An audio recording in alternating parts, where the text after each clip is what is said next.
So just a little bit more about yesterday when I was talking about being fat.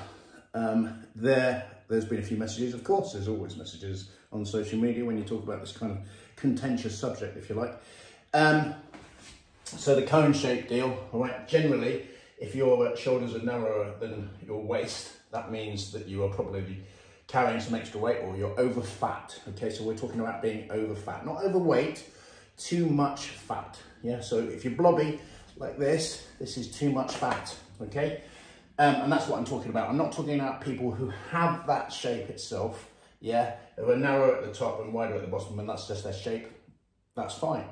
I'm talking about people who are carrying extra fat and it's obvious. Okay, equally you get these other people that are shaped like this, but they could be what we call skinny fat. Okay, that means underneath the fact that they look slim, they are actually too fat. So it's a measurement of fat. It's a measurement of composition. Your body's made up of bone, muscle, fat, minerals and water.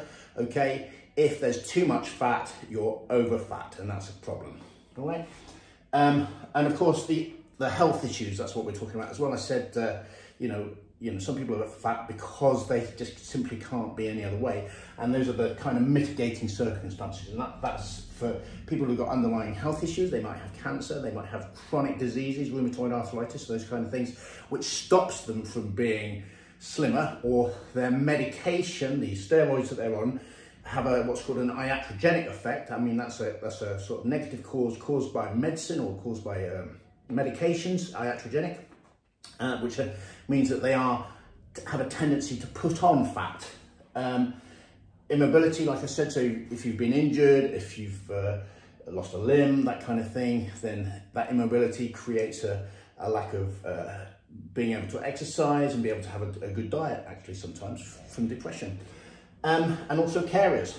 You know, if you simply haven't got the time to look after yourself properly and you're looking after somebody else, and again, you can't get the right nutrition and the right exercise, then that's an issue. But all the other stuff, we've got to think about these things here. Have you actually got all of these things, or are you just making excuses? Are you thinking, well, maybe I'm a little bit fat because, you know, I can't get out as much as I'd like to, or, you know, we have to look at our diet. Even those people with mitigating circumstances can look at their diet and change their diet to improve it so that they're not loading up on these extra sort of things that might make them fatter. Also, it's our personal responsibility, isn't it, to look after ourselves. For ourselves, of course, to live a long life, and for our loved ones who hopefully we're going to be looking after for a long period of time. And it's our society responsibility, okay? Because if you don't look after yourself and you're over fat, then that causes problems that will add into, if you're in Britain, for example, the National Health Service, because you'll need more help from the National Health Service, which will impact other people around you who can't get that help. Yeah, so it's your personal responsibility. Abroad, that's not so much of a problem because people have to pay for their medical treatment, and perhaps they might think twice about eating the wrong kind of things or eating too much.